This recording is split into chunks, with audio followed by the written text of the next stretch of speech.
My pleasure tonight to introduce you to my father, our speaker, Dr. Edmund W. Gordon. And I actually have his bio here in front of me. And I'll read some of it, but I'll also put in some personal things, I guess. And I'm also waiting for my mother, who's here, too, who will be joining us in a few minutes. So Edmund W. Gordon is actually the John M. Musser Professor of Psychology Emeritus at Yale University and the John March Ho Professor Emeritus of Psychology and Education at Columbia Teachers College. He's also Director Emeritus of the Institute for Urban and Minority Education at Columbia Teachers College, which he was the founder of, and he's a Senior Research Scholar in Residence at SUNY Rockland Community College. He just finished 2 years serving as the chairperson of the Gordon Commission on the Future of Assessment Education at ETS. And he is the author of more than 200 articles, over 20 books. What else should I tell you? So, he has a distinguished career that has spanned scholarly life. He started out as a minister, then he was a clinical and counseling psychologist, a research scientist, author, editor, and professor. He has held appointments at several of the nation's leading universities, including Howard, Yeshiva, Columbia, City University of New York, Yale. He's been a visiting professor at City College and Harvard University. From 2000 to 2001, he was actually Vice President for Academic Affairs and Interim Dean of Faculty at Teachers College, Columbia University. He is also one of the founders and was the first research director of Head Start in the 1960s.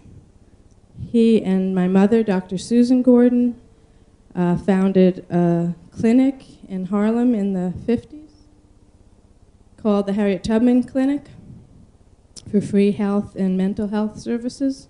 They also are the co-founders with my siblings and I of the Segis Institute and the Charles White Gallery, which is out in Rockland County in Pomona, New York. He has been named one of America's most prolific and thoughtful scholars. He has received several honorary degrees, including one that he and my mother received from Mount Holyoke College. And he has been married to my mother for almost 68 years. And sorry she isn't here yet. I was trying to hold off on that one. And they claim their most important achievement to be myself and my 3 siblings. So I think I'll end it there. If you really want to know what else, I think I actually wrote the introduction to the first volume of his memoir, which is called Pedagogic Imagination. And so you can read the rest there. He is insisting that I can't tell him what to say tonight, so I gave him some guidelines. We'll see how far he follows them. But as you see, he really likes the Socratic method, and he wants people to dialogue. So I think this may be the only revolving mic, right? So we'll try to keep up when the time comes, but he does have some opening remarks to make. And I'm supposed to also announce next week's, on March 3rd, in L63 new building, we will have Peter Yarrow will be doing reflections on the 60s and a concert. And please help me welcome Dr. Edmund W.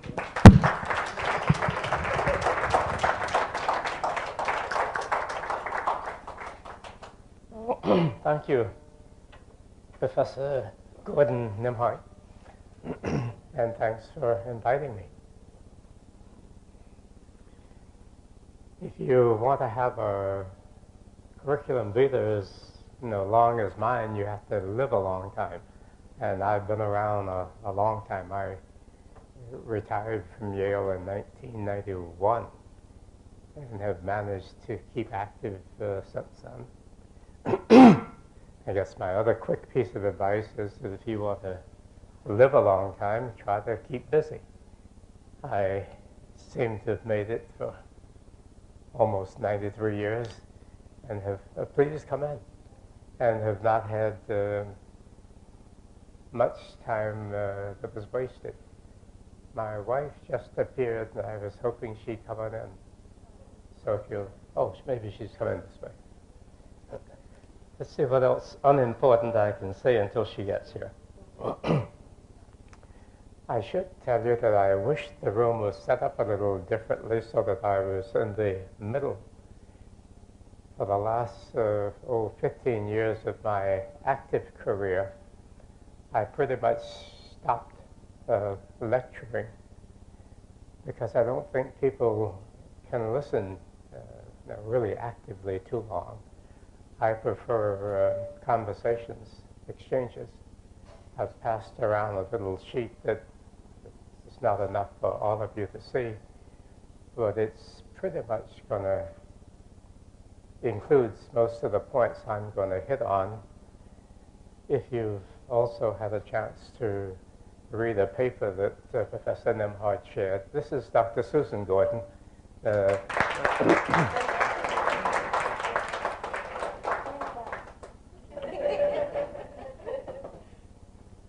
Lady who deserves a lot of credit for putting up with me for 68 years.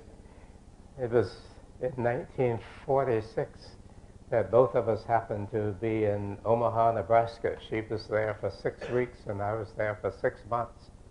And we fell in love and somehow have been a pair ever since.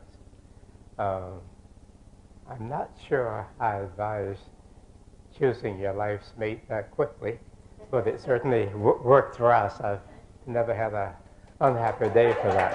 All right. But I was saying, I prefer to have give and take rather than ask you to sit here for an hour and listen to me. Plus the fact that my age, I'm not sure I can hold forth for an hour anymore. So I need you to talk. So if you look at that little sheet I turned around, I passed around, or if you read the essay that Professor Nemhard circulated, I'm willing to talk about any of the things that you see there and the few things that are not there. If there's anything that particularly intrigues you and you want me to talk about, please make your comment about it. You ought not try to make the speech for me, but questions will be welcomed, or comments. On that sheet, at the top of the page, there is an excerpt from a state Supreme Court decision from 1849. And as best as I can determine, that was one of the first school desegregation cases in the nation. I spent most of my life thinking that the action in the 40s that led to the decision in 54 was really the kind of beginning of this struggle for access to quality education. But back in the mid-19th century, the city of Boston had created its system of public education. It had maybe 100 schools in the city. There was no requirement for the attendance at any one of them except that you live in Boston. Because black people at that time were unwelcomed in public schools, they designated, I think it was 4 or 5 of those schools for colored children. And a chap named Brown wanted his daughter to go to the school that was closest to them, and it happened to be one of the white schools. And they went into court at that time arguing for the right for her to attend the public school.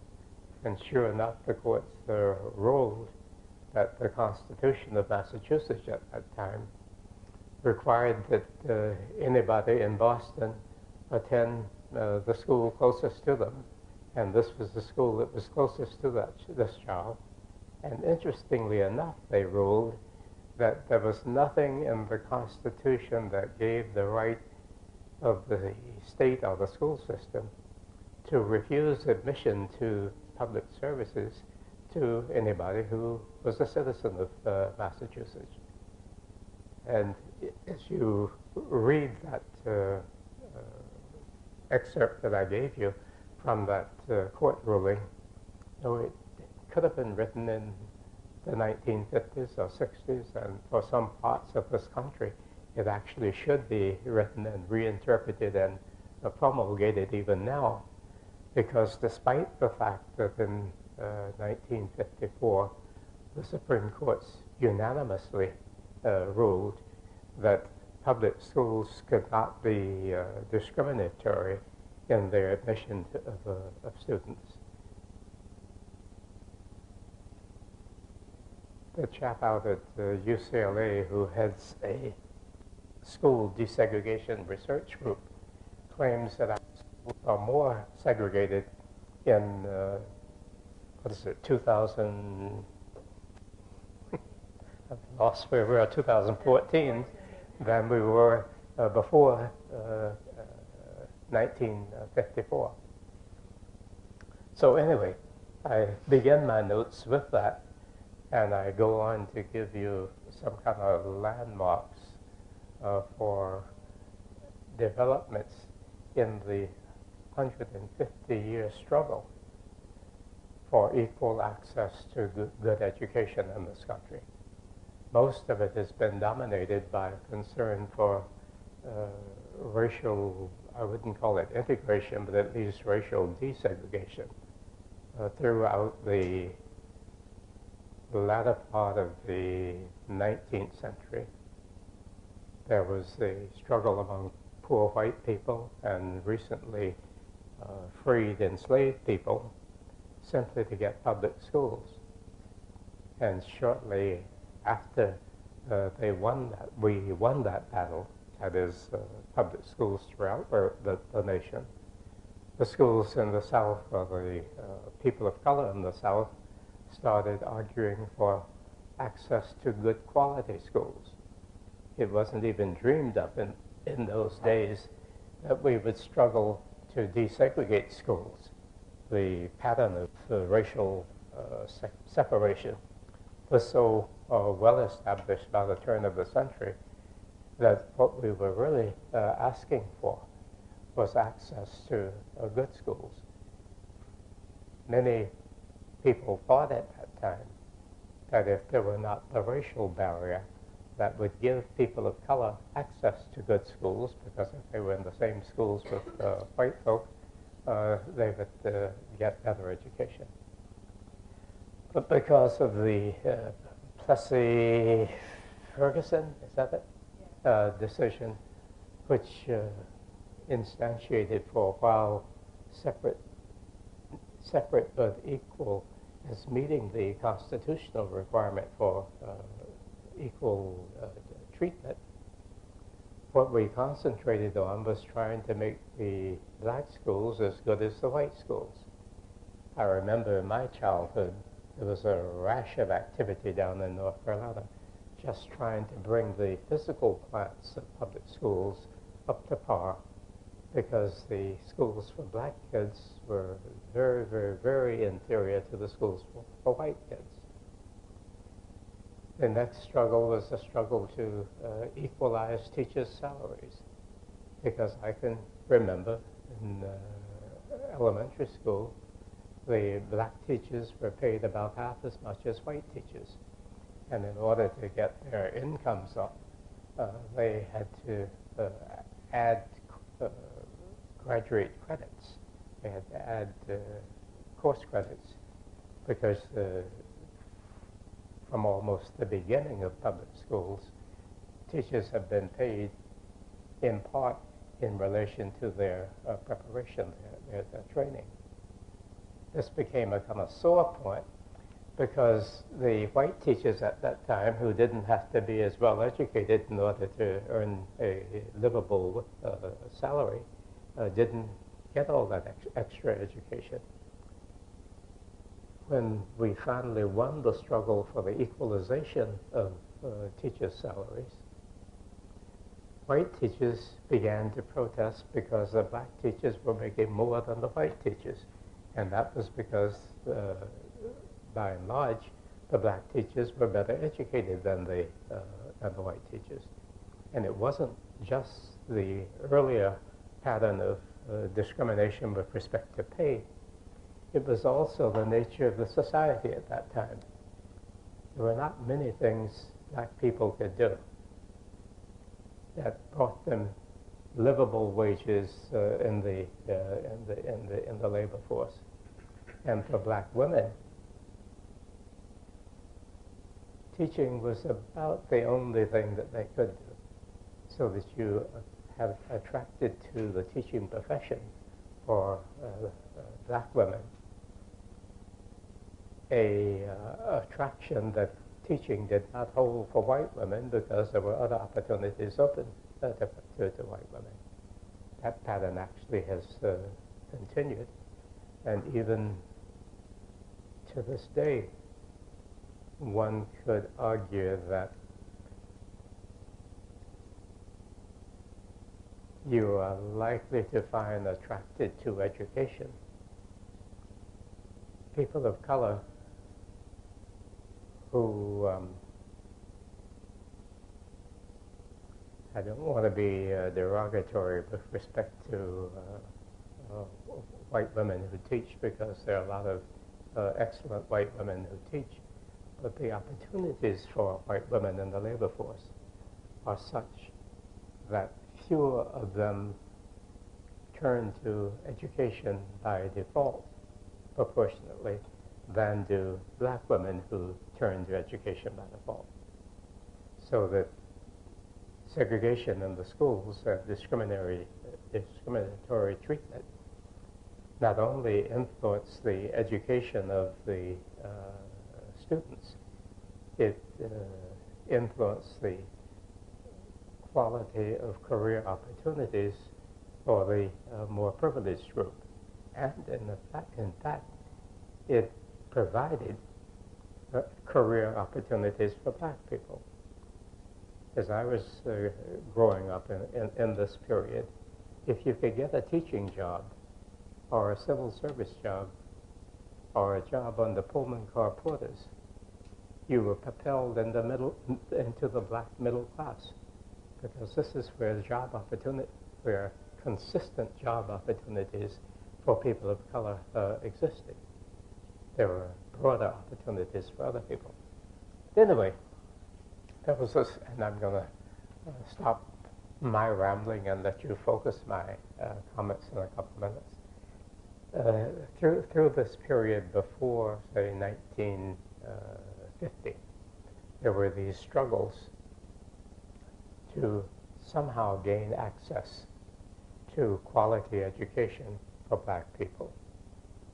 And at that time, it was prior to the more recent migrations of Latino folk into this country, so that the struggle was primarily a black-white one. And it was against that background that Thurgood Marshall and Jim Nabrit and Bob Carter and a group of remarkable attorneys spent 10 years preparing for what it was eventually the Supreme Court decision of 1954 that ruled segregation in public schools illegal. Now, when I came to New York first time in 1950,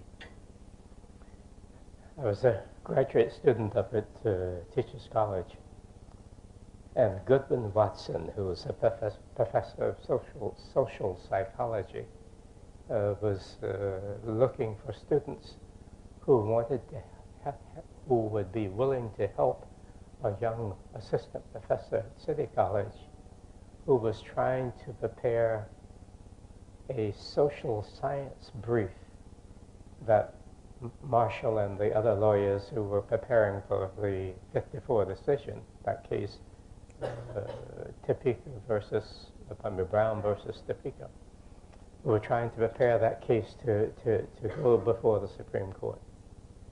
These lawyers had determined that the provisions of the Constitution that required that public services, that government had to provide equal opportunities for all citizens.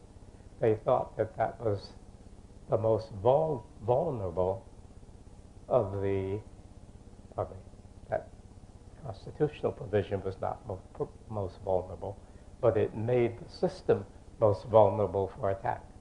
So they chose to develop the legal case challenging segregation, really the legal case in defense of our search for quality, for access to quality education. They chose to use race as the primary variable around which their arguments would be based. And when we met with Ken to talk about this brief he was trying to prepare, those of you who have a copy of my paper, there's a section that actually summarizes what they put in that brief. But when we met with Ken, he indicated that what he was simply trying to do was to sift through the available social science research that would support just three arguments. One was that segregation in public schools was harmful to black kids. The second was that such segregation was harmful for white kids. And the third was we were looking for evidence that would support the assertion that in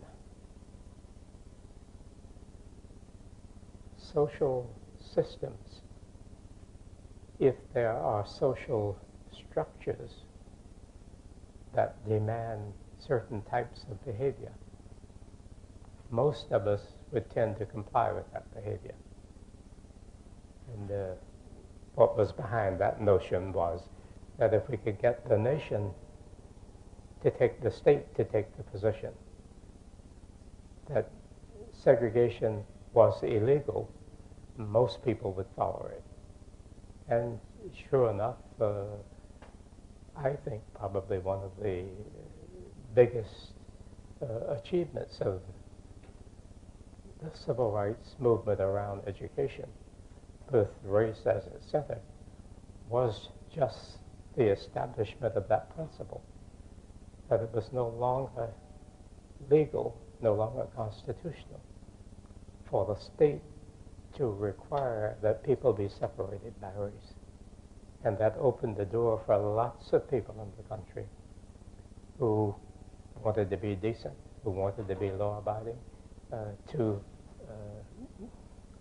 at least tolerate, if not accept, the desegregation of the society.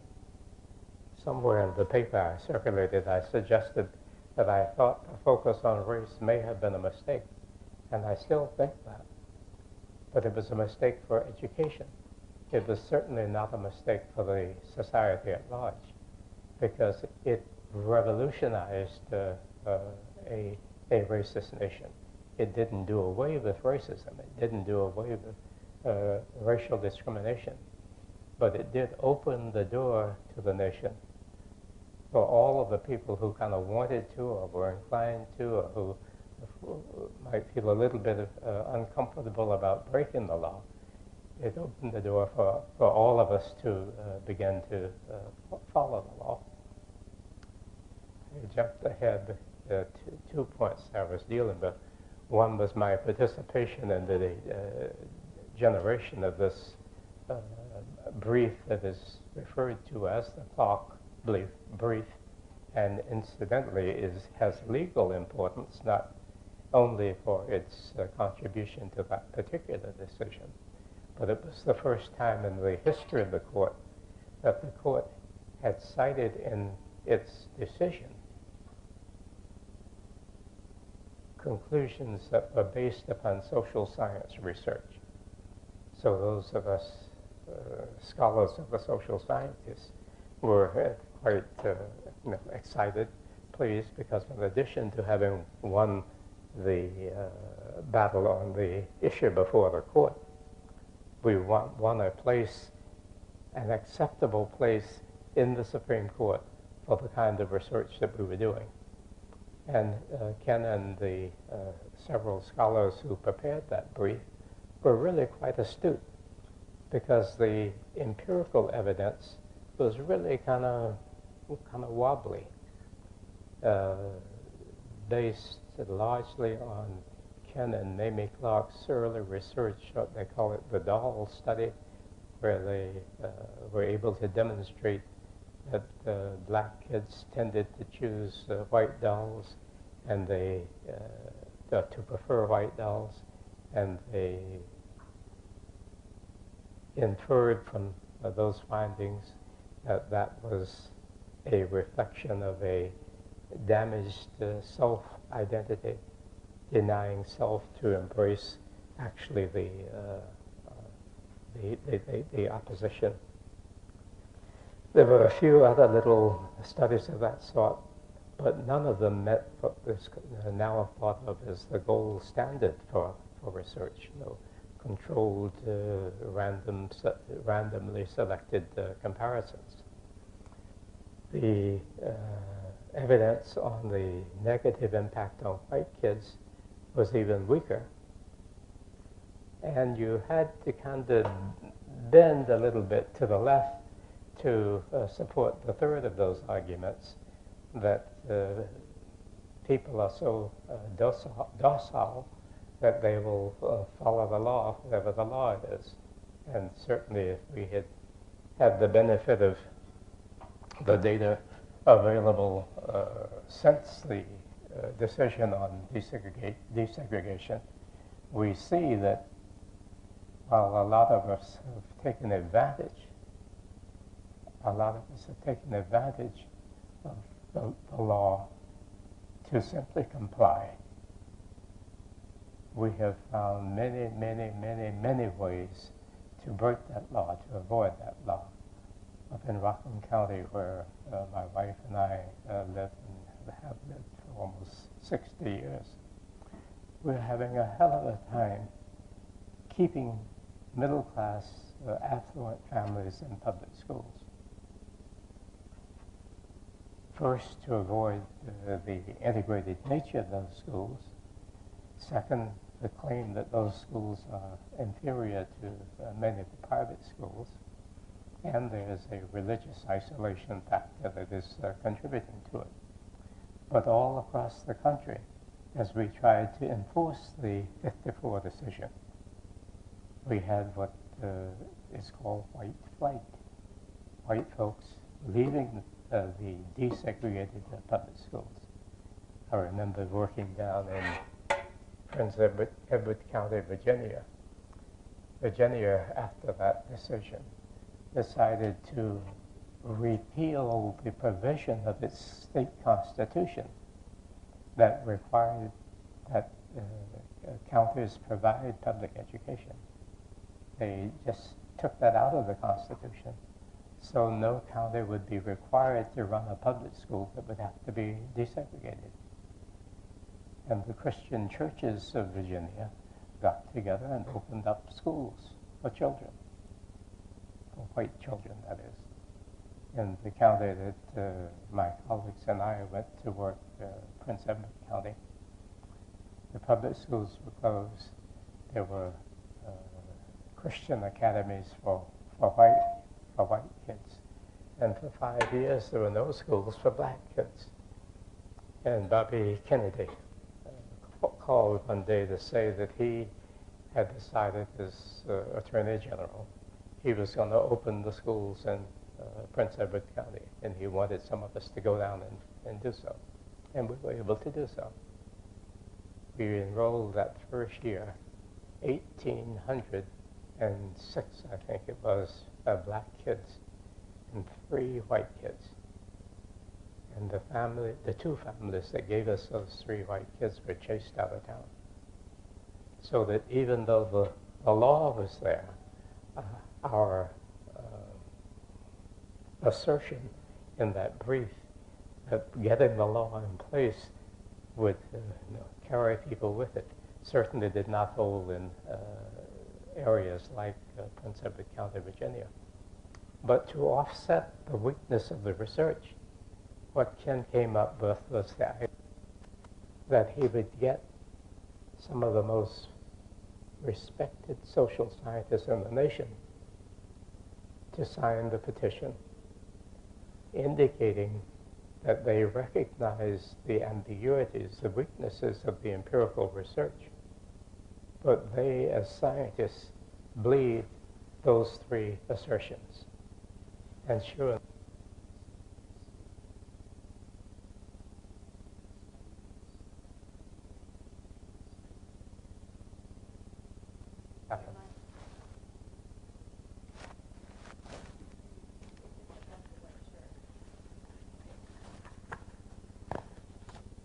That try.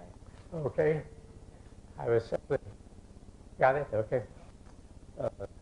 I was concluding that sure enough, the courts embraced the position that we had advanced in that brief. Now, I am not certain that the justices were actually convinced. As I look back on that period, I think that there were some other things going for us. If you remember, the United Nations was still a fledgling institution, and the United States was trying to assert its leadership. And some of us think that it was embarrassing to this country. It would have been embarrassing to this country for its highest court to have ruled in the opposite. And this mixture of very interesting judges, most of whom were not as liberal as Earl Warren, the Chief Justice. I get an echo. Do you get it? Okay. Most of whom were not as liberal as the then Supreme Court Justice Warren. But for them to agree on this, we think that they saw that it was in the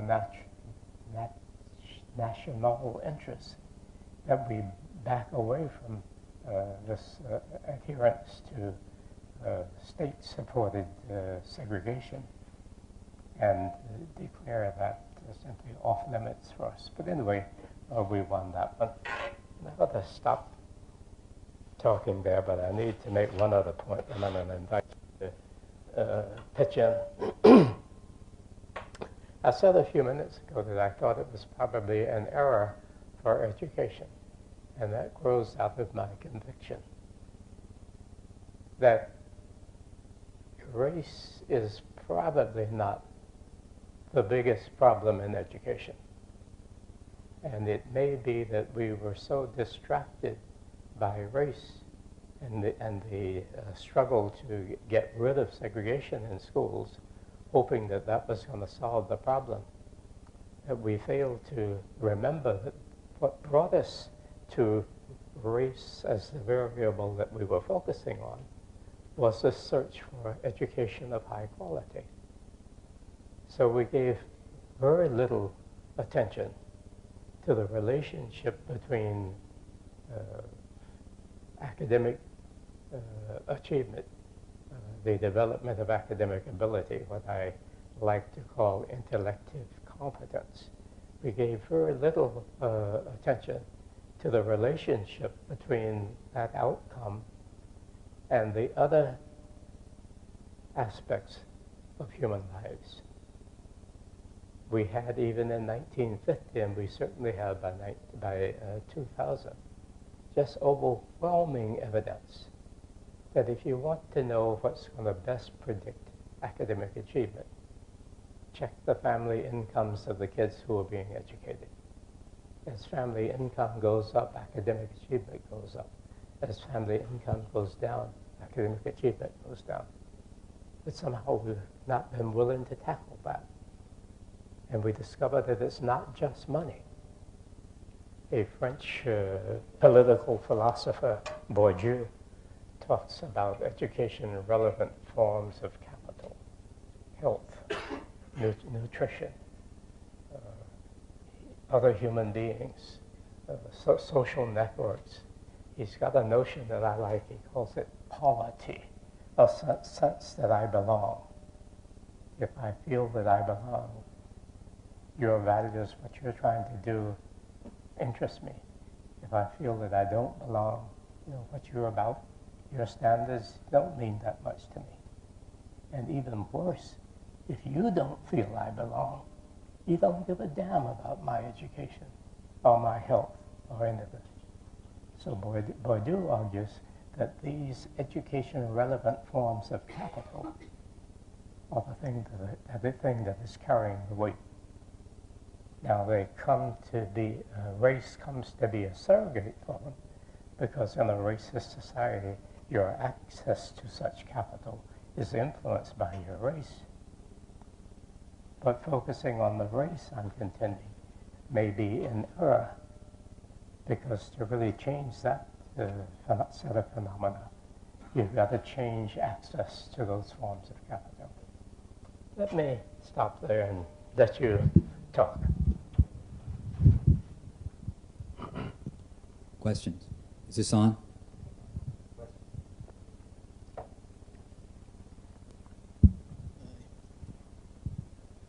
Just a short question. Are you suggesting that Brown... For some reason, your mic isn't working any better than mine. Hello? Yeah, that's better. Hello, sir. Are you suggesting that Brown didn't do it? Are you suggesting Brown didn't do anything at all, or just didn't do enough? Are you suggesting Brown didn't do anything at all, or just No, not that at all. Hi, Brown. You have to go back there. Because there you are speaking. Oh, thank you. Feedback. Technology. No, I'm not much of a religious person, but I thank the universe for Brown. That was a major decision. But I think it did more for the society. It did more for the nature of our nation than it did for education, because it spoke to the racial separation issue. And I don't think racial separation is the problem for education in our society. The problems lie in the way in which we deliver education and in the narrowness with which we interpret education. When I moved, and my wife and I moved out to Rockland County,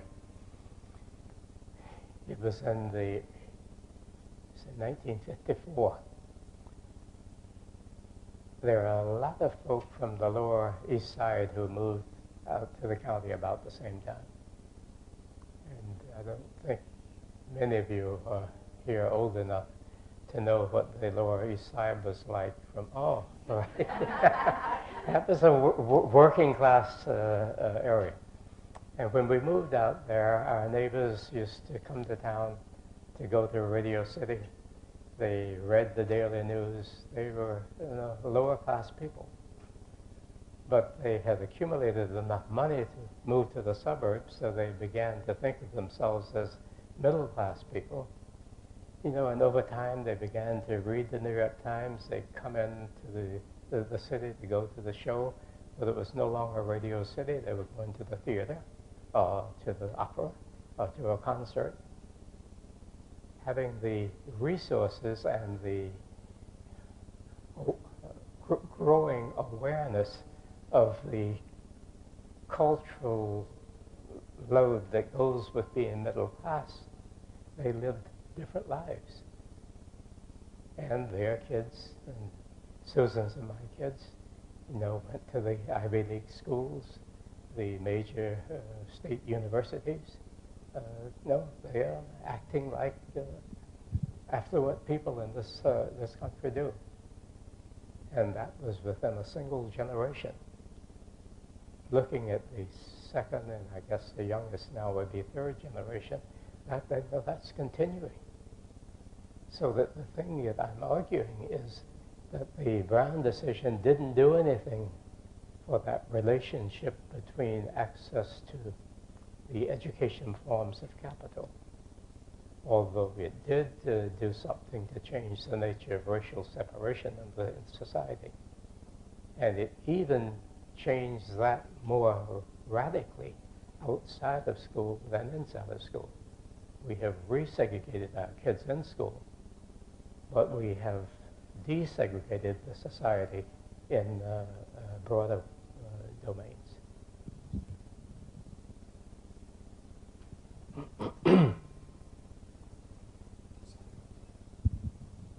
Good evening, good evening. My question is, do you think the Brown versus Board of Education case, has it disqualified this generation to argue the inequalities in education?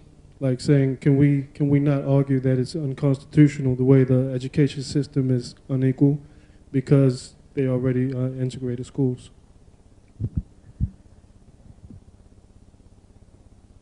I'm not well versed enough in the law to know all of the things that the Constitution provides. We have been trying for about 40 years now to get the courts to act on what we call the right to a good education.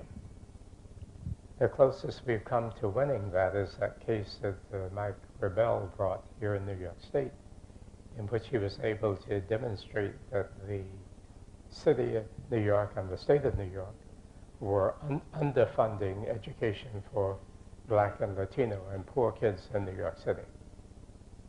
But the state has found ways not to follow that court decision. I think we won something like $4 billion. And we are back in court now. It looks like we are in line to have the court award us something like $7 billion. But the tension now is between the decision from the court and the authority of the legislature to control the budget. If it goes to the current U.S. Supreme Court, it's so stacked with conservatives, I doubt that we will win it. But I do think that if we could establish the right to an adequate education as a civil right,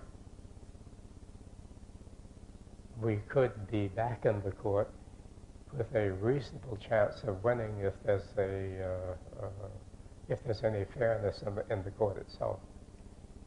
I doubt seriously that we could win it on race, and I must admit that if I were one of the scholars helping to make the case for race, for the decision based on race, I think I would have to decline. I'm not sure that race is so critical a factor that I would want to rally to the support of a decision based on race. There's a kind of complication there.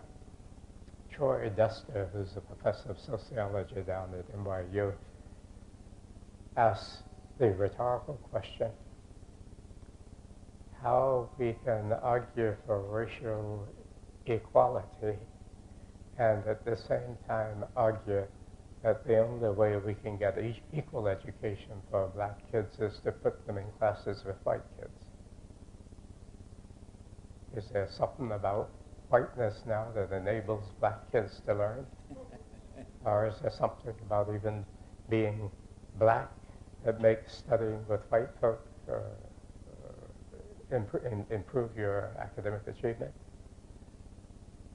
The logical argument when we were pushing this case was that predominantly white schools were richer, were better, were higher quality schools.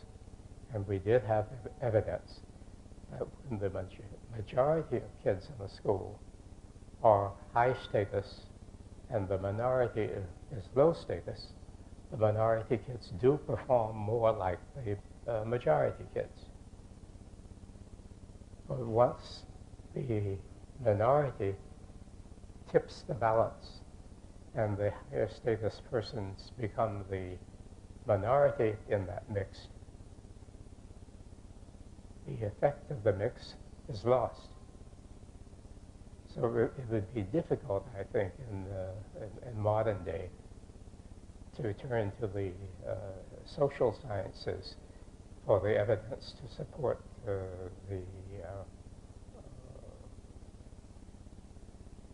removal of racial distinctions as a vehicle for improving education.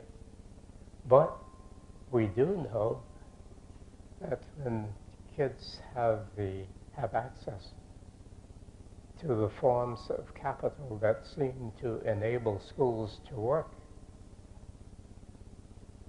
achievement goes up, and distinctions and the outcomes of schooling become much more balanced.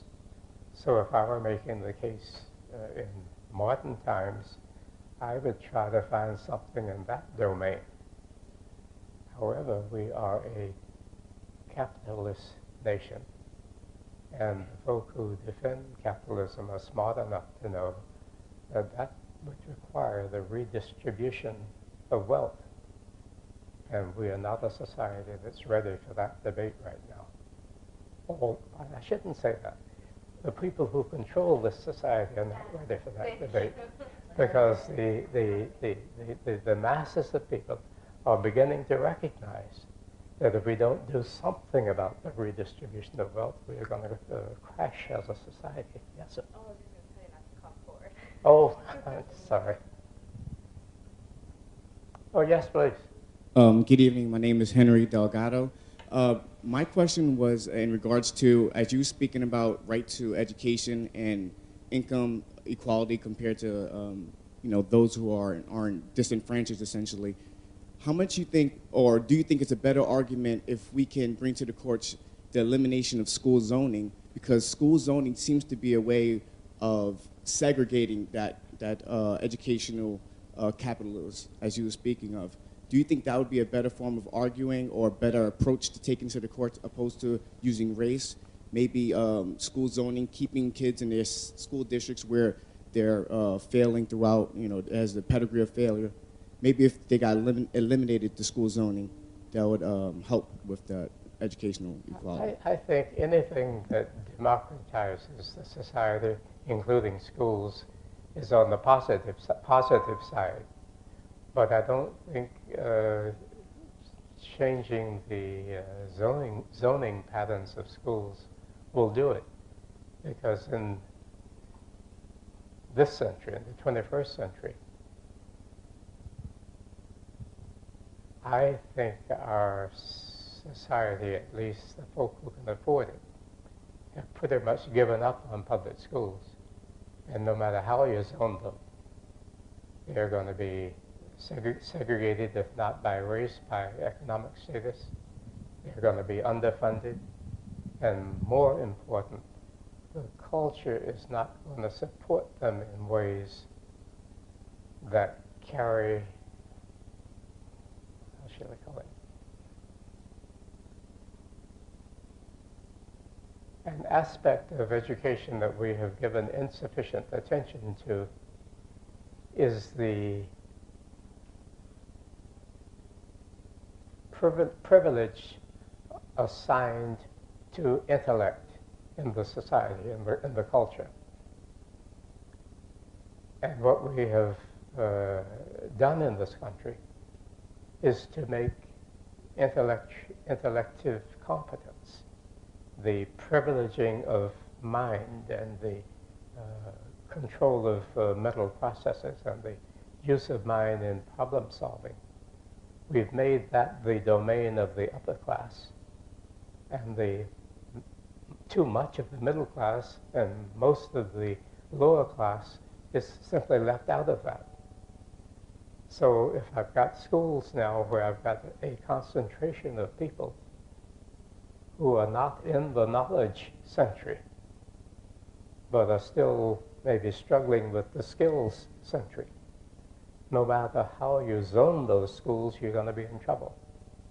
So what we've got to do is to first broaden the notion of education from schooling to life, to the things that help to make me an adequate and intellectually and socially competent person. And all of that doesn't happen in school.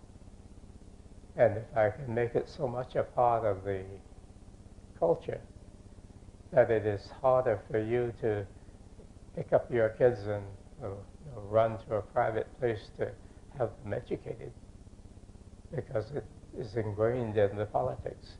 It's ingrained in the media.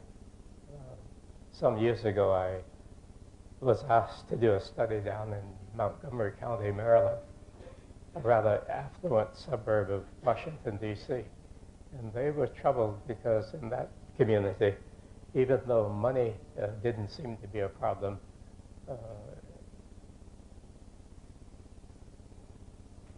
equality in school achievement was.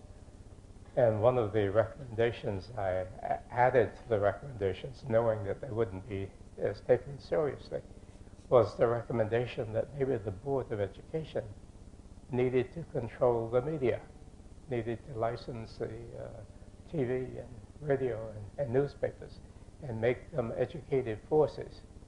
Because what was happening in that country, in that county, was they were doing a reasonably good job in school.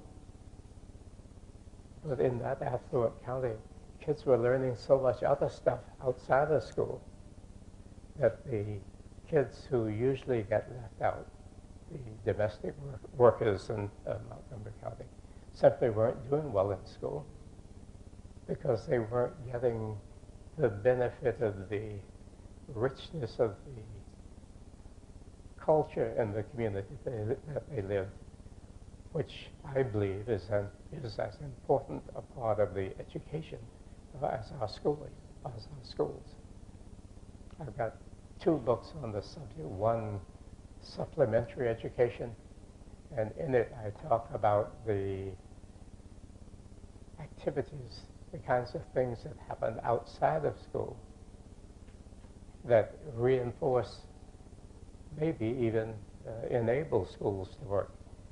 In one of the group meetings we had around it, a rather wise woman stood up to ask a question, and she was really giving me advice. And she said, you know, Professor Gordon, I think you got it wrong. Schools are supplementary to what you're talking about. Schools supplement the richness of the lives that some of us live, and they try to help with the paucity of the lives that many other people live. So zoning wouldn't solve the problem. More.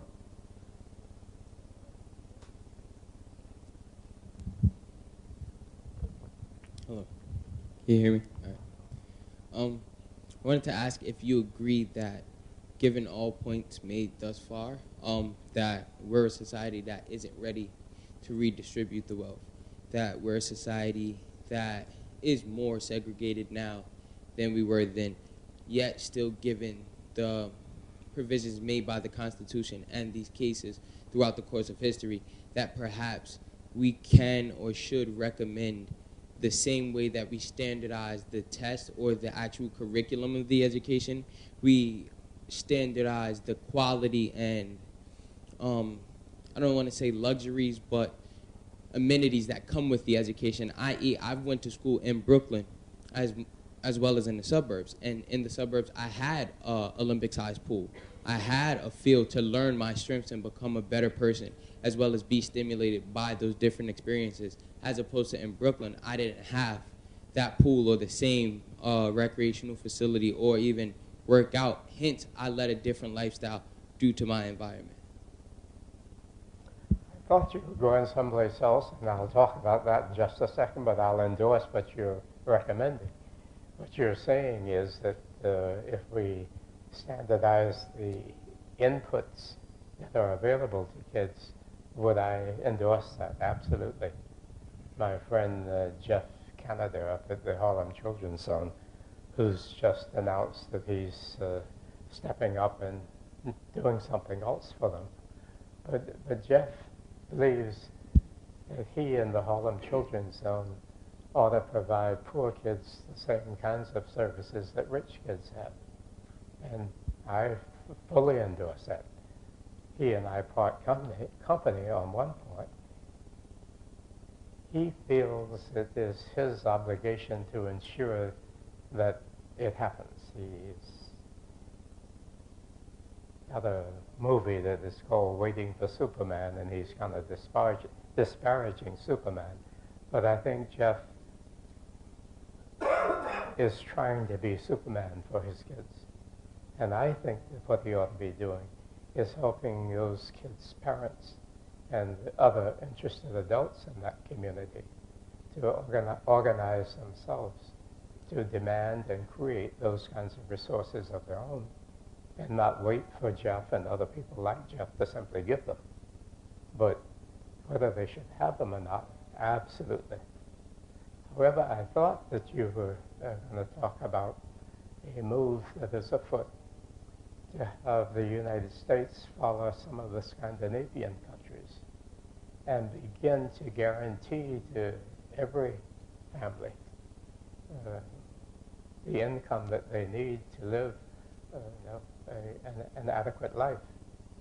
Now that is redistributing the wealth, but the chap who wrote the book I recently heard of and haven't read calls our attention to the fact that this isn't alien to the United States.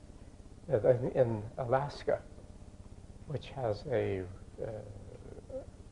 rather ample income coming from oil, has a provision in its constitution that every citizen of the state of Alaska gets a check each year or month. I don't know how they distribute it.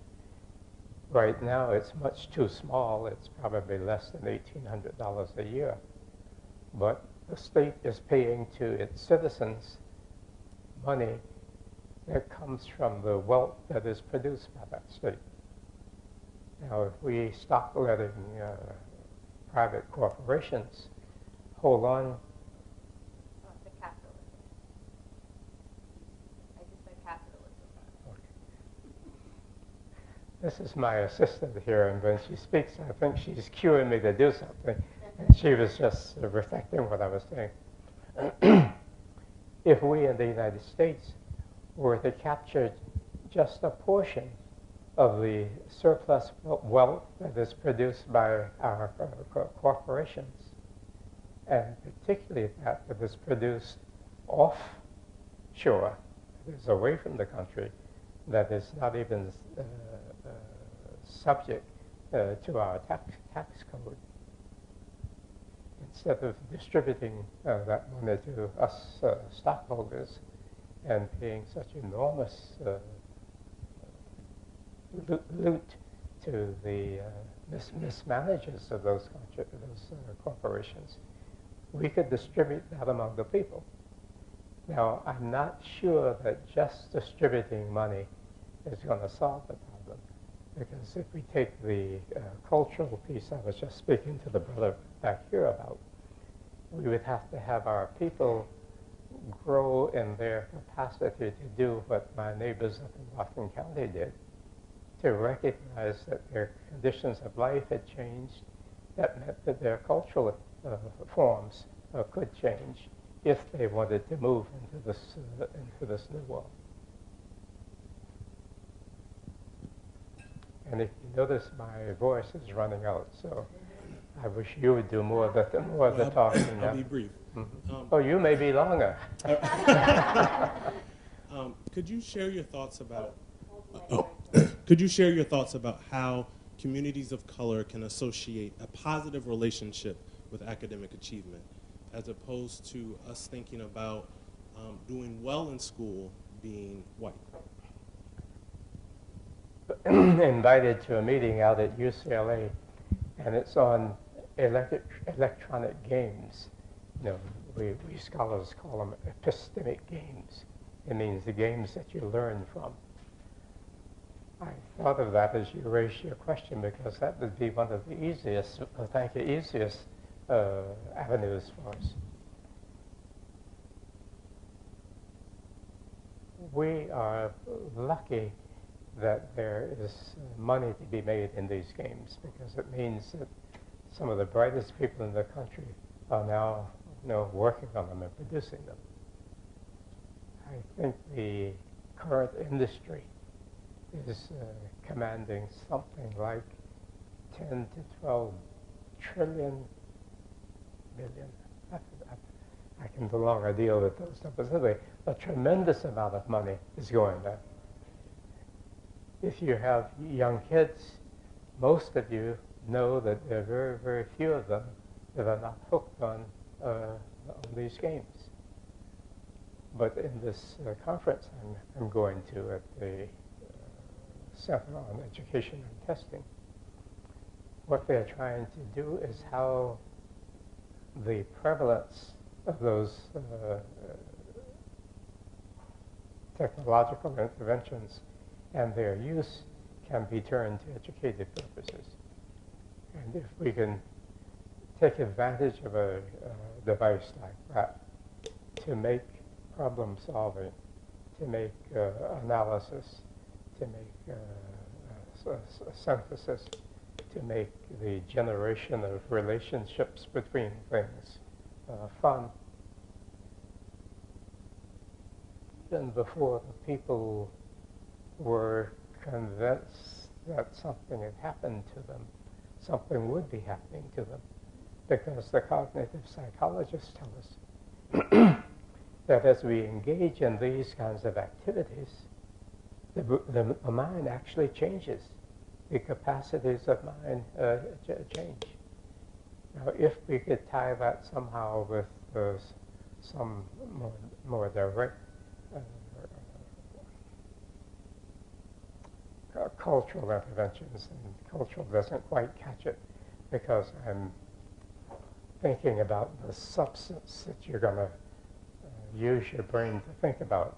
If you can, at the same time, we are sharpening the capacities of the brains of these young people, if we can get parents more hooked on the pleasure that comes from using mind to solve problems, to think about things, to appreciate beauty, to bring comfort and express compassion, those kinds of things, then I think we community people could do it.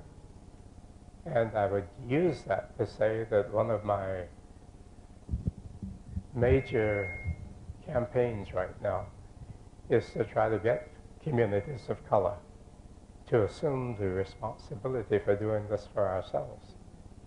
We shouldn't wait for white people, or the rich people, or even the people who are responsible for education to do it for us, because much of this we can do.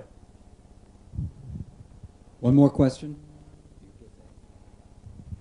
I just had a question about what you said about your neighbors that in Rockland that were able to go into this new culture that you were talking, and it just resonated problematic to me because do you find that there's a possibility for this new middle class or high culture to change to include things from our culture? Because you're saying not obviously the Radio City Hall, going to the opera, that's fine, but is there a place for some of our things that we hold very dear for us to join into this culture? Because I just...